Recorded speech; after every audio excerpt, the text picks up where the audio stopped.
Namaskar. We are back with Career Corner, another episode. As usual, with one domain, one expert of that, focusing on the various aspects of that particular domain. Today we have a very interesting area to discuss. An area which encompasses you, me and everyone. Sociology. In a way, the understanding and learning of society. Now, in details, the expert will speak. So, we shall be talking to Miss Madhurima Dasgupta, Head of the Department of Sociology, School of Liberal Arts and Culture Studies, Adamas University, Kolkata. Welcome to the show, Madam Dasgupta. Thank you, sir, for inviting me. So, the first question, as usual, we would like to begin with sociology as a concept, is often called social science. How scientific is the study of sociology? Well, to begin with, sociology itself means it is the science or the study of society. Now, how is sociology a science of society? Now, this basically means that sociology emerged in the year 1838 when the founder or the father of sociology, who is known as Auguste Comte, he termed the concept of sociology. Now, the term sociology comes from two words, socius and logos, which means the science of society. Now, how is sociology a science of society? According to Auguste Comte, he believed that sociology should use the positivist method of society. That means sociology should use the methods of natural sciences. So, what are the methods of natural sciences? They can be observation, experimentation, classification and comparison. Now, we know that in natural sciences observation is necessary. Simultaneously, experimentation, classification and comparison are also necessary because natural sciences deals with non-living objects. But how can these methods of natural science be used in sociology? In sociology, so social scientist or sociologist basically deals with human beings, human behavior, complexity of human behavior. So, in that case, observation is very much necessary. It is necessary to observe the human behavior. It is necessary for experimentation as well. Now, what exactly or how experimentation can be applied in sociology? Experimentation means social interaction with the human beings, how human beings are interacting with each other. So, it is a kind of participant observation. We are observing as well as we are participating. Third is classification. That is, on the basis of the social interaction, the interview that is conducted, the survey that is carried out, data is classified. That is, data analysis is done. And finally, the comparison between the data is done. So, in this way, sociology is known as the science of society because it uses a positivist method according to Auguste Comte. Great.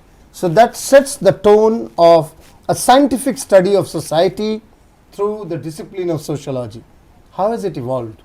From what origins do we get the study of sociology begin its journey? And through the last couple of centuries, how has it evolved? Through what phases? What were the distinctive characteristics of these phases? And where are we today as we speak in 2020? In brief, madam, if you could focus on this. Yes, sociology as a scholarly discipline basically emerged due to enlightenment. Now, what exactly is this enlightenment? Enlightenment was also known as the scientific revolution. So, that means it is due to enlightenment that science emerged as a tool to analyze the world around us. And it is also during enlightenment that reason or rationality came into existence. Not only due to enlightenment, sociology emerged also because of certain two other revolutions. What are they? French and industrial revolutions. Now, French Revolution set the benchmark for the emergence of three watchwords in society. They are liberty, equality and fraternity. These three watchwords are very much found now in Indian Constitution, but they are also applied in society as well. And those came into existence because of French Revolution. And thirdly, Industrial Revolution. Industrial Revolution paved the way for emergence of industries, towns and cities and also various other factories. So, it is because of Industrial Revolution that urbanization also came into existence. So, sociology mainly came into existence as a backdrop because of these three major revolutions: Enlightenment, French Revolution and Industrial Revolution. Now, if we talk about the journey of sociology, it basically emerged in Europe. Later on, it came into India in the year 1914. So, sociology in India was mainly initiated in Bombay University under the leadership of G.S. Ghure, Govind Sadasiv Ghure and Patrick Geddes. Now, both of them, they initiated the Department of Sociology in Bombay University because of the need to understand the critical perspective of society, the sociological perspective. Later on, it also started in Lucknow University under the leadership of D.N. Thanagare, D.N. Majumdar, Radha Kamal Mukherjee, D.P. Mukherjee, who are Bengal sociologists, we term it. And after that, it came to West Bengal. When it came to West Bengal, the major pioneer figure who actually tried to provide a new limelight to sociology is Bela Dattagupta. She is a very renowned political scientist as well, because she was the one who started political science in West Bengal. Later on, she also taught sociology, mainly in Presidency University, earlier which was known as Hindu College. Great. That's evolution of sociology across India and also a bit globally. So, what has been the major philosophical strands or lines of thinking or schools of thinking in sociology? I understand there have been liberal, Marxist and many other schools, but if you could identify today, in today's discourse, in the last maybe 10-20 years, what have been the major paradigms or schools of thought in sociology? Well, the major paradigms or schools of thought mainly deals with the Chicago School. Very nice. That is one of the major pioneer in leading to the development of sociology. Now, sociology also came into existence because of the efforts of Auguste Comte, which I was saying. Not only Auguste Comte, if you look into the historical development of sociology, another famous social theorist, Ibn Khaldun. Ibn Khaldun paved the way for social order and social cohesion. That why is social order and social cohesion so much required in society? So, Auguste Comte, Ibn Khaldun, followed by the three major giants of sociology, that is Karl Marx, Max Weber and Emil Durkheim. Karl Marx is a German philosopher, communist, economist and also a sociologist. Karl Marx helped to explain the class struggle in society, how different classes, that is the capitalists, the haves and the working class, the have-nots, engage in class struggle. Next we have Max Weber. Max Weber helped to understand the subjective interpretation of human action, how social action can be studied. Not only that, we also have Emil Durkheim. Emil Durkheim is basically known for his concept of social facts, concept of religion, how religion is necessary, about the concept of suicide. He pointed out the 4 types of suicide and how, and he also provided that society is sui generis. Sui generis meaning it is one of its kind, and also suicide rate varies from one society to another. So, if we look into the genesis of it, Chicago School was the major school of thought, followed by the contribution of these major sociological theorists. Great. This looks at sociology from the perspective of theoreticians, and there are also certain perspectives from the levels of economic development or the social development status of certain countries or ideologies, the political ideologies influencing sociology. If you could look at other aspects also that have been noted in the growth of sociology as a discipline. Yes, definitely, because sociology, it's an interdisciplinary subject, Right. I would like to say. It has its relation with different types of social sciences, be it with political science, be it with history, be it with geography, be it with anthropology. So, when sociology is related with political science, it is also known as political sociology. Now, what does political sociology study about? It mainly studies not only, for example, if we want to study about the government, political science will mainly study about the organs of the government, legislature, executive and judiciary. And what will sociology study? So, sociology, political sociology rather, will also study the social factors behind the social consequences of the government. Likewise, when sociology is related with history, it is also known as social history. That means it is studying the social impact of the contribution of the historians on society. And when sociology is linked with psychology, it comes up with the discipline of social psychology. Now this social psychology is a very emerging arena, not only abroad but also in Indian society. So social psychology mainly deals with the social factors, social consequences. Like when we talk about the issue of mental health, which is becoming very much rampant during this COVID-19 pandemic crisis. So the issue of mental health can not only be resolved with the help of psychologists, psychiatrists, it can also be resolved with the help of sociologists, because sociologists will look into the hegemonic social norms, social functions of society. So sociology has a relation with political science, history, psychology, and also anthropology. Now this term anthropology basically means it is the science of man. It deals with the science of man. It studies man in different aspects, be it social anthropology, be it physical anthropology, or be it cultural anthropology. And when sociology has a link with anthropology, it is also known as social anthropology. That is, anthropology mainly studies the marginalized communities, the scheduled tribes, scheduled castes. So sociology looks into the social factors, the social conditions where these marginalized communities are situated. That's a very good exposition of the interdisciplinarity of sociology and its relationship and the combined or blended areas of learning that has evolved with other social sciences. Thank you for that. And we move to the next aspect in the study of sociology. When you get youngsters to study sociology, both at the undergraduate or the postgraduate level, because one can join postgraduate, I think, from any background of graduation. Yes. So what sort of attitude and aptitude do you look at? What is the right attitude and aptitude for youngsters choosing to study sociology? Okay. Now, sociology mainly deals with a very important concept, that is sociological perspective. Now, what is the sociological perspective? Many a times it comes into our mind. Sociological perspective can be of three types: functionalist, conflict, and symbolic interactionist. For example, I want to study family. If I want to study family, I will see that there are family members who are living together either in harmony or in conflict. So functionalist perspective tries to look at how the different parts they are functioning together to maintain cohesion, to maintain harmony and equilibrium, be it in any unit of society or be it in society as a whole.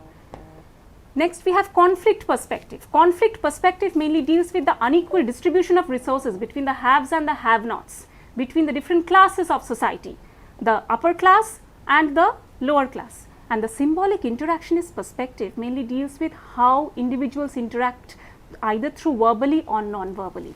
So when we are approaching youngsters to study sociology, we will mainly try to focus on how sociology can be understood from their point of view, because even nowadays when people hear that why should one study sociology as a subject, sociology has a very good exposure. Not only it helps to provide a critical understanding of society, it has very good exposure in the job market. It has future prospects. That is, after studying sociology, a candidate can become a teacher. That is a common profession. He or she can become a social media manager, very important nowadays. We'll come to careers choices separately. We'll stick to one aspect and one answer. So, when you look at, I was talking of the entry level talent, not the exit level. Okay. Entry level talent, there are certain aptitudes that you look at. So, you have mentioned a few. If you would like to add more, what sort of skill sets will make someone in future a good sociologist? Where is the starting point? Are these people keen observers of society? Then how do you understand that? Yes. How do you understand that? And particularly at entry level, are these people strong in communication skills? But then that could be useful for many other professions, including media and design and many other professions. So what specific skill sets or aptitudinal aspects that you look into, and how do you judge that? Okay.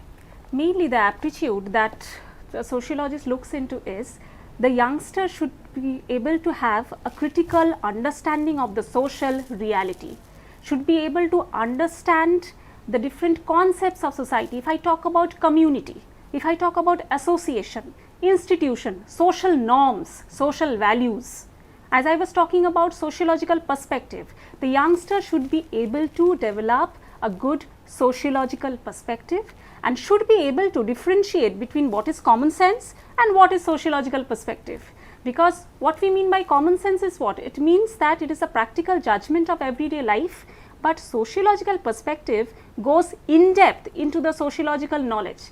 For example, if any riot takes place in society, then the youngster will be able to understand the riot from the sociological perspective by taking a critical understanding of the social reality, and also will be able to understand the social problem. What sort of scientific tools would a sociology student learn? Whether it's mathematical, whether it's statistical, whether it's econometrics, whether it's any other software related, what sort of technological and scientific tools do they need to learn? Yes, the students basically need to know the major statistical tools, the basic ones that is which they are taught of, that is in graphical or diagrammatic representation of data, be it in pie chart or bar graph, that is to calculate about the family size, about the marital status or the status of women in present society.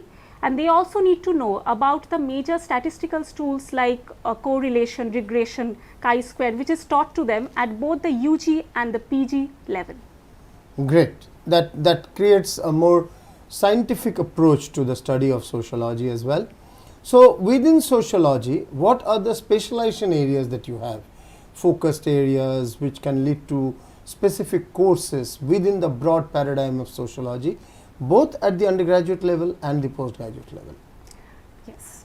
At the undergraduate level, there are different specializations which are offered to students. One such specialization or one such paper is Sociology of Marginalized Communities. Right. Now, Sociology of Marginalized Communities mainly deals with scheduled castes, scheduled tribes, other backward castes. Now, not only in terms of caste, but also in terms of gender.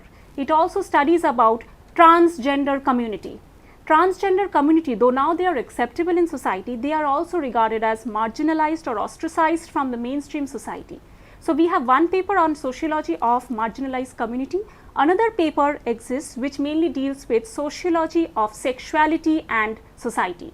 Now, sexuality as a concept is very much different from the concept of gender, because sexuality deals with the biological difference between men and women, while gender deals with the socio-cultural attributes of being masculine and feminine. And what exactly is the impact of such the theories that they study in the sexuality of society, what is its impact on society? There are also many other specializations like sociology of gender. Sociology of gender is offered at the PG level, because gender studies is very much important nowadays in order to develop a critical understanding of the different types of gender, masculinity, femininity and third gender. Masculinity basically means the traits of being a man, being strong, being courageous, being powerful, and how there can be multiple forms of masculinities, because any kind of gender identity cannot be fixed.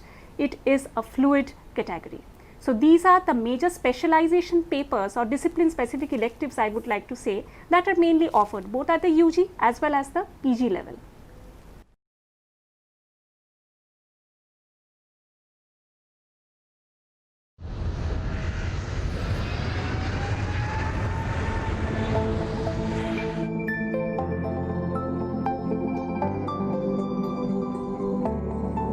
Hey, welcome to Academus.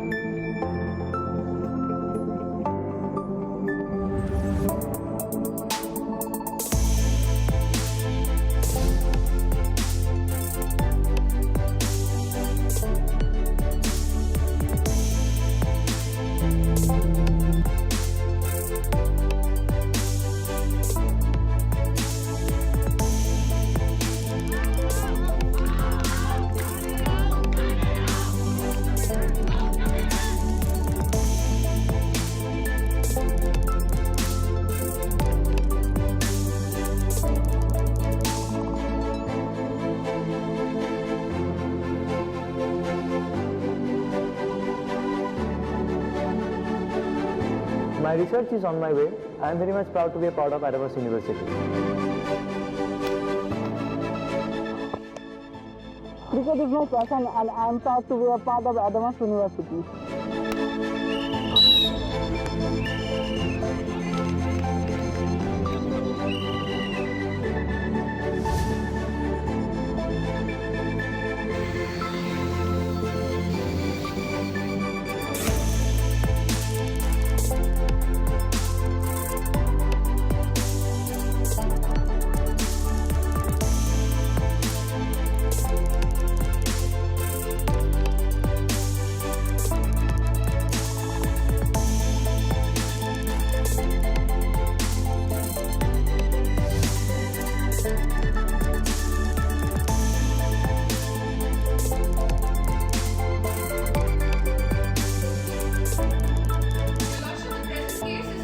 You have misused, I believe.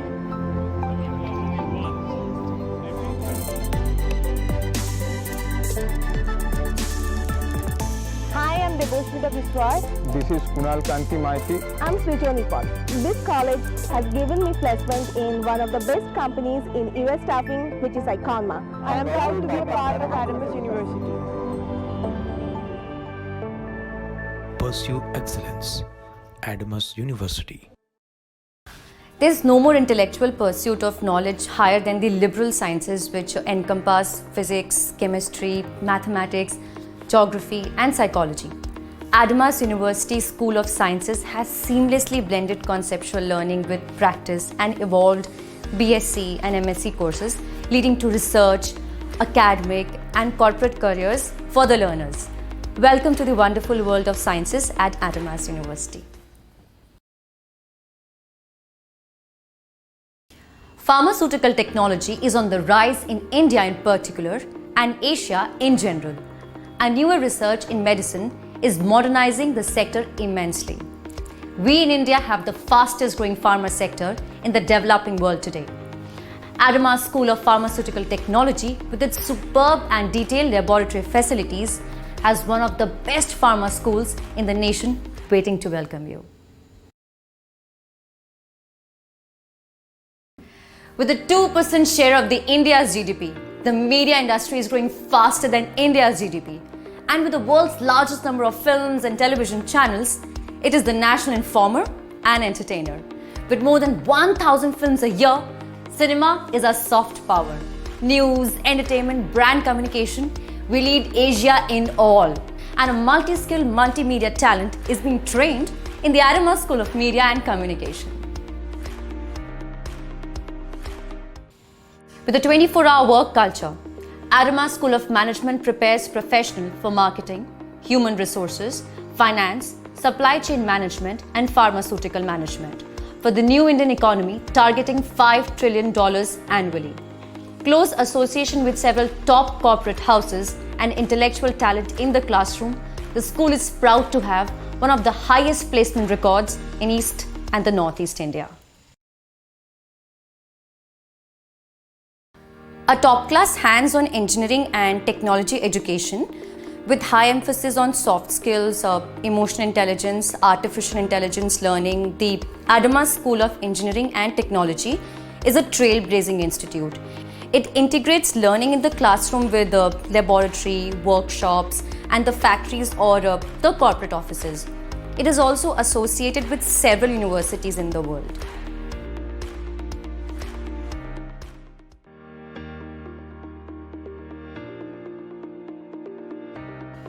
It is important to be on the right side of the law and even more important to ensure justice for all. The Adamas School of Law and Justice firmly believes in this dictum. With moot courts, national and international seminars, debates and initiatives of various type, the law school offers integrated courses with BBA, BCom and BA as well, with different focus areas. Education today is changing the traditional chalk and talk method into new age experiential learning. New techniques like flipped classroom, case study method, and increasingly higher component of learning by doing are changing the game.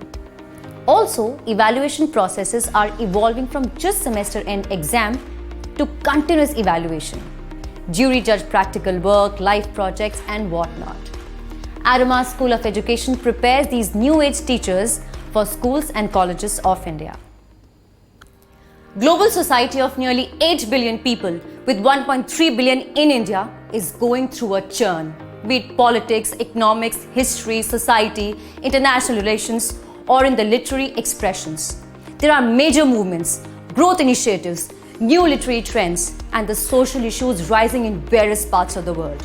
Hence, the need to have an in-depth, perceptive education of liberal arts which encompasses all of these.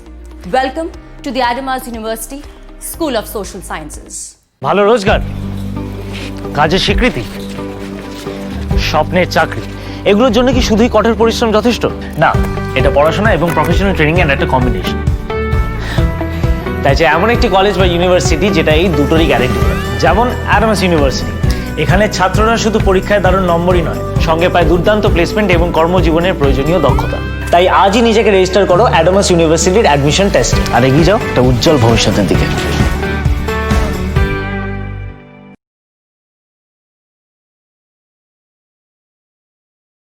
In this context of understanding Indian society, often it is said that caste and class are overlapping, and it is Indian casteism is what the Western concept of class is in another language.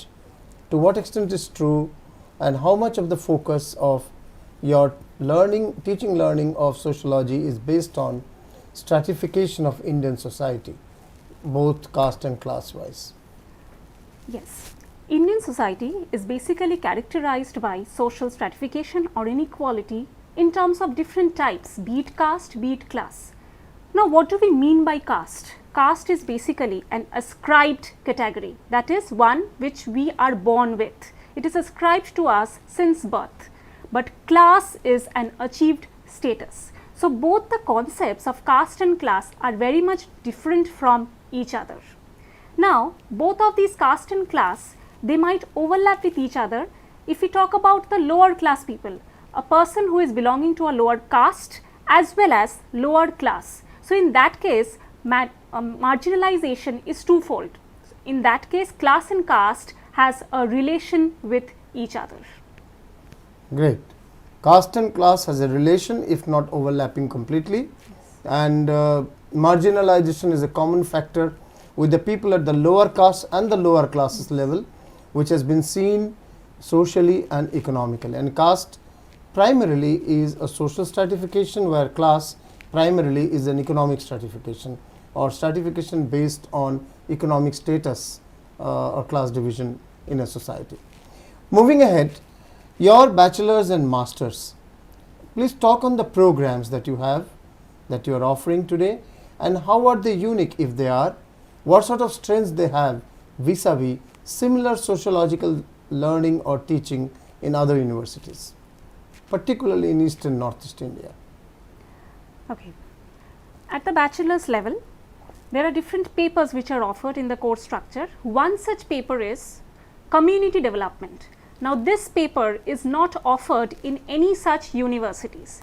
This is a very unique paper because, like, while studying this paper, students are taken to different field areas, orphanages, old age homes, so that students get a practical exposure about the existing social reality as well as the social problems which are taking place in society. Not only that, there is also a paper on seminar on gender.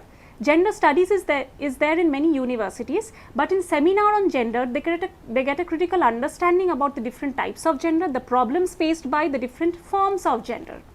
Not only that, at the PG level also, there are important papers offered on globalization and society, a very important paper because the present era is the era of globalization, because globalization means international interdependence in terms of economy, in terms of its cultural, social, environmental dimension.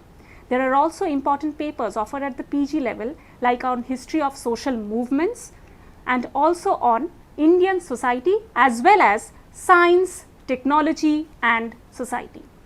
Now, if I am talking about science, technology and society, how it is relevant in present society. Now we know that we are living in a technological paradigm. There is a complete shift from a traditional to a postmodern society.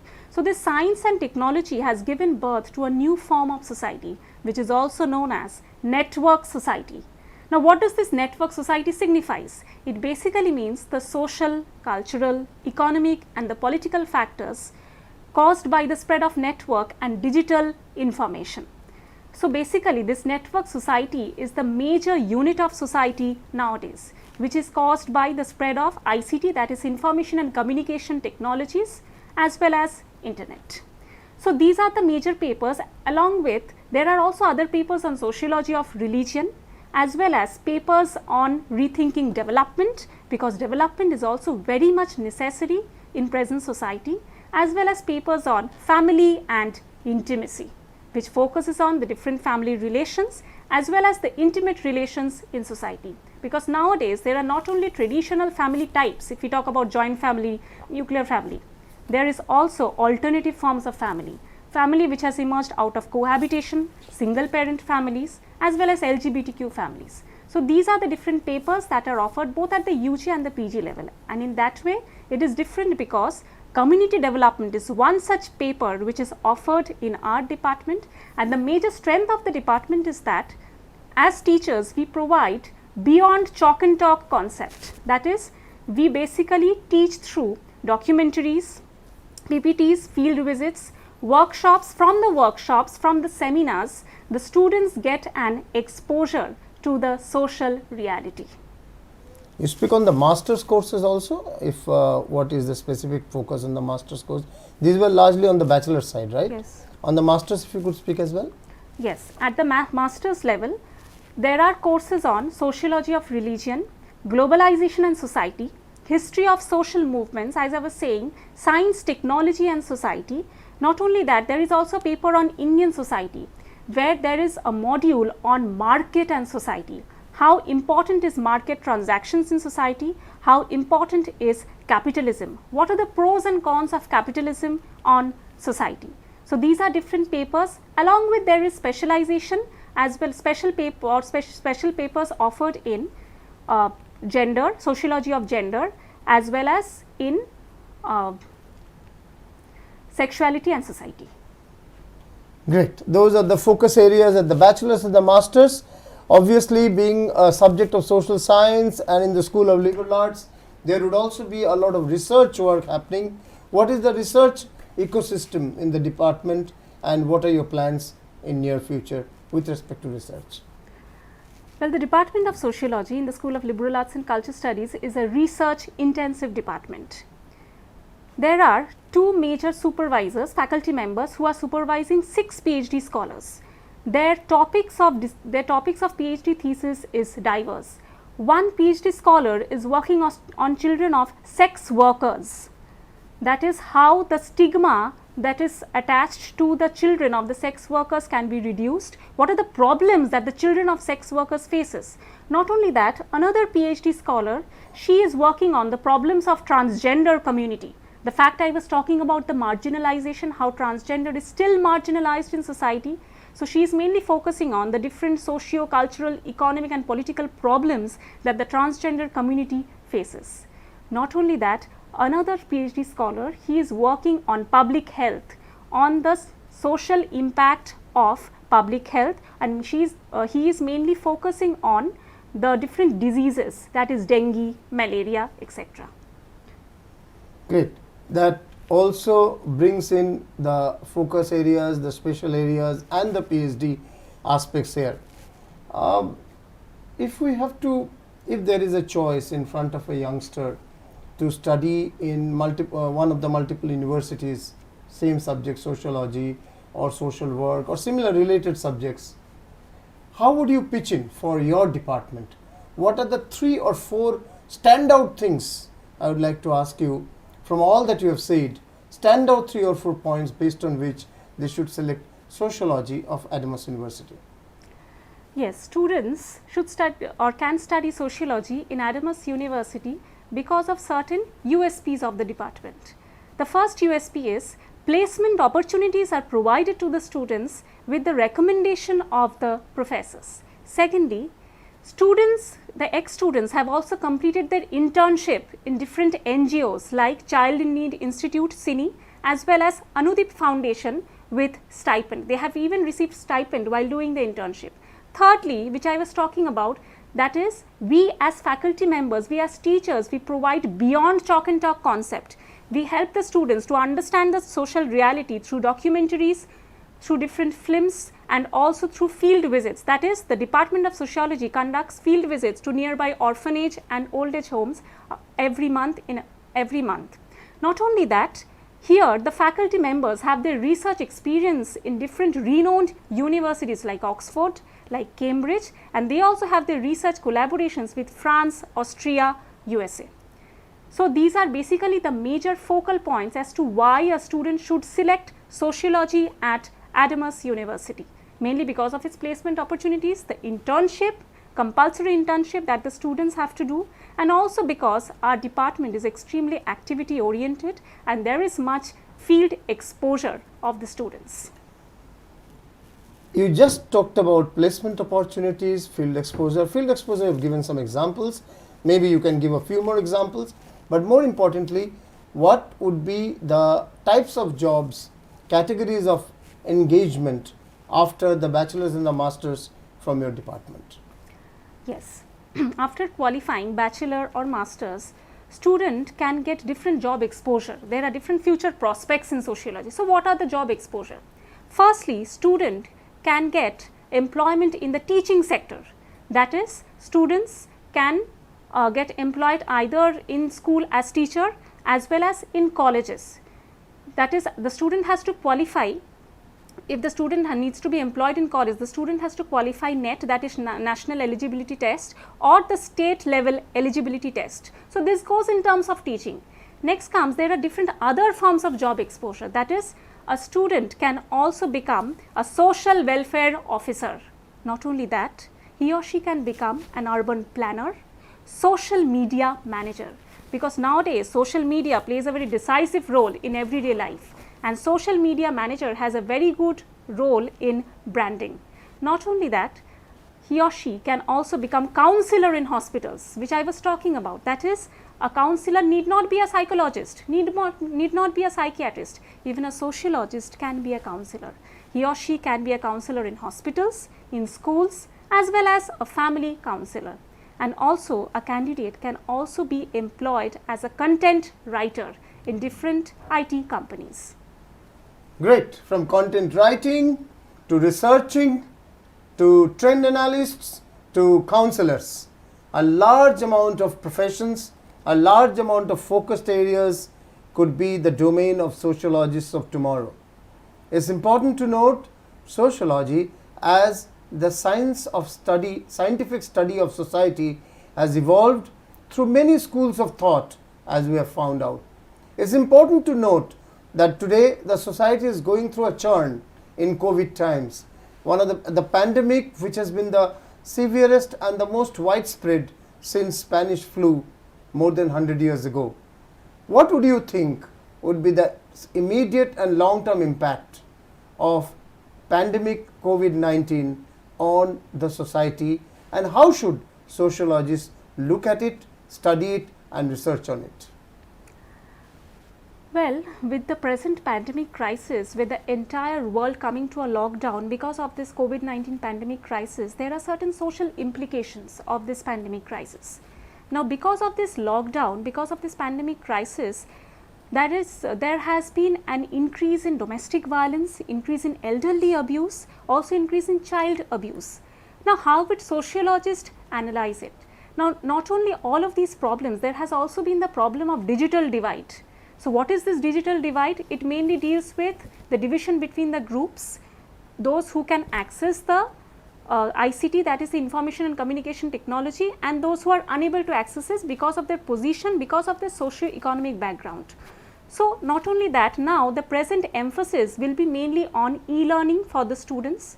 Though digital divide exists on one hand, on the other hand, the society has to cope up or has to cope up with the present social change that is taking place in society. Because of this pandemic crisis, a massive amount of social change has taken place, which has affected different sectors, be it education, be it healthcare, be it government. So there are different social implications. Not only that, social distancing, which has become a very rampant term nowadays because of this pandemic crisis. Social distancing needs to be maintained with a particular distance while interaction, and social interaction, which is a very important term in sociology, which takes place both verbally and non-verbally. It can take place with these issues of social distancing. So these things need to be kept in mind. Great. On this, I would like to put the concept of physical distancing and social solidarity. Social distancing, in my opinion, has been a misnomer which has been brought in by the Western lexicon, Western media, and it actually does not encapsulate the thought behind physical distancing just for the sake of breaking the chain of the spread of virus. But physical distancing should be supplemented with social solidarity. Otherwise, it leads to a lot of mental pressures, mental health issues, and also social tensions, which are quite rampant in these times of pandemic.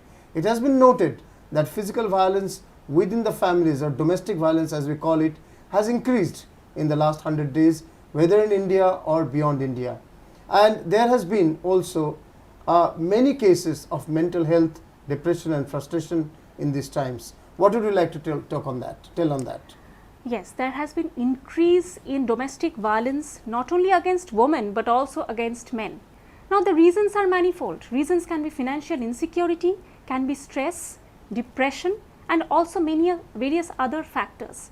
So for these factors, these forms of violence has increased. So violence has increased not only against men and women but also against children. Child abuse has increased to a larger extent, and even elderly abuse has increased. So because of this lockdown, there are these problems which are emerging. Not only that, there are also mental health issues, the issues of anxiety, stress, depression, because of which many of the youngsters, they are taking very false steps in society. So for that reason, one needs to keep certain things in mind. That is, even during lockdown, one needs to try to be positive as much as possible. One need not use negative words, or one needs to stay calm and try to practice yoga and meditation as much as possible in order to come out of this phase. Great. How has the ongoing spate of digital learning, online learning, and the emerging spectacle of blended learning, hybrid learning, or physical plus digital means phygital learning, going to be experienced in the domain of sociology? How is it already affected? What are the changes you are doing now, and what are you expected to do ahead, as learning will not remain or shall never be what it was 6 months ago? How are you coping up with it? Okay. Now, digital learning or digital education has become the new normal nowadays. Not only nowadays, it used to be also, but because of the lockdown, digital learning has become the major respite. Now, digital learning has mainly taken place through different platforms, be it is taking place through Google Classroom, WhatsApp video call, or through Zoom meeting. That is, as teachers, we are interacting with our students, we are providing video lectures, we are also taking online classes of our students through different mediums, as I was saying, through WhatsApp, through Google Classroom, and also through Hangout, through Google Hangout. So students are getting an exposure about the digital learning, digital education, and I think this will continue for a long period of time, as long as this kind of crisis still exists. And we are also thinking of introducing certain online courses. There are courses on Coursera which students have already done, which we have also completed to a large extent. But we are also planning on certain other online courses, so that both students as well as teachers, we try to keep this digital learning to maintain it efficiently. That's the spectacle that's coming up, online education. But going ahead, it will not be just online, it will be blended. And in blended, there could be a situation that we meet our learners, we as mentors meet our learners only 2 or 3 days a week, instead of 5 or 6 days as is normal before the pandemic. And the rest we conduct through virtual learning. where do we go like this? What are the things that we do face to face, and what are the things that can be done virtually, and thereby both becoming seamlessly integrated or converged rightly to produce the desired learning outcomes for the learners. Yes, like when we have to come face to face with each other, it's a kind of blended learning. There is, we have to maintain this kind of physical distancing with the students. That is, students, if they will be seated in the classroom, they have to maintain some kind of physical distancing as per the governmental norms, and in that way we will provide them, we will try to enlighten them with the different social issues that we will try to cover up with the topics which are given in the syllabus. So, both the physical learning and virtually we will be taking the online classes which we used to take through different mediums, as I was talking about, Google Classroom or the Zoom meeting, etc. So, both ways it's a kind, since it's a kind of blended learning, so both physical and virtual learning can take place. Yeah, I understand that both can take place. The only question of a concern is which are the components which will be better learned virtually, and which aspects of sociology learning can be better learned physically, so that both integrate seamlessly. Okay. In physical learning, mainly if sociological theories can be taught, Right. then it has to be in a physical way, because sociological theories Really? becomes difficult to be taught virtually. In physical means of learning, different sociological theories, that is, there the students will learn about the contribution of the sociological thinkers to society. As I was talking about different sociological thinkers, what are their contribution and how it is applicable in present society. And in the virtual mode, we will mainly interact or will make the students learn about different social problems, poverty, illiteracy, unemployment. Not only that, also about the different aspects of society, family, kingship, community, association, institution, caste, class, and the different forms of social stratification. I also believe that all the group works, peer based works, all the field visits, all the what should I say, the practical exposure sort of thing through activity or initiatives will also require face to face interaction a lot, and more conceptual things can go digital or go virtual as well. The last question, where do you see the future of sociology as a discipline and the sociology as a department in your school? Okay. As I was saying, the Department of Sociology has its major USP there, where the faculty members have their research experience in different renowned universities, Oxford University, Cambridge University. Now, if we talk about the future of the Department of Sociology, there are certain future plans. That is, there is a plan, that, not a plan, I would like to say it's a kind of negotiations which is taking place with Abo Academy University, Finland, to conduct a student-teacher exchange program. It was supposed to be conducted in this year during November-December 2020. So, due to this lockdown, it might be postponed. So, this is the major step that is being taken. Not only that, a project is going on with the Stockholm University, Sweden, where a renowned sociologist, Dr. Ferdinando Sardella, he is doing a project on the global spread of modern Hinduism since 1920s. So, these are majorly the major plans or the future plans of the Department of Sociology. Not only that, the department is also planning to open a center for yoga studies in order to allow the practice of yoga, which is very much important for the mental, I would like to say, social health of individuals, being a sociologist. Great. These are the few things ahead. I would also take your view or pick your brain on what could be the youth-friendly, futuristic, keeping in mind knowledge society emerging, what sort of projects and activities can be done in the sociology department. Yes, there has been a lot of study on theological issues and all. Public universities, public funded universities are already focusing on that. But in a university which is privately managed and privately funded, there have to be issues and projects which are connected to the applied and utilitarian value in society and for the learners. So, what sort of initiatives can you think of from this perspective of a privately managed university for the future of your department? Okay. in the Department of Sociology, different projects we are thinking about. That is a project on sociology of religion, world religion, which basically emphasizes on different types of religion in society, be it Hinduism, Islam, Christianity. Then we have Jainism, Buddhism, Sikhism. Not only that, it also tries to, there is also an ongoing project which is going on with the Stockholm University, Sweden. The topic is on the global spread of modern Hinduism. Not only that, as a private, as one of the department of the private university, we are also focusing on conducting different workshops, gender sensitization programs, which is very much necessary nowadays. Not only during the lockdown, but before the lockdown also such kind of sensitization was necessary. So workshops on different aspects like gender sensitization workshop, self-defense workshop, and also workshops on documentation and leadership, and also on different child protection issues. Great, very, very pertinent areas.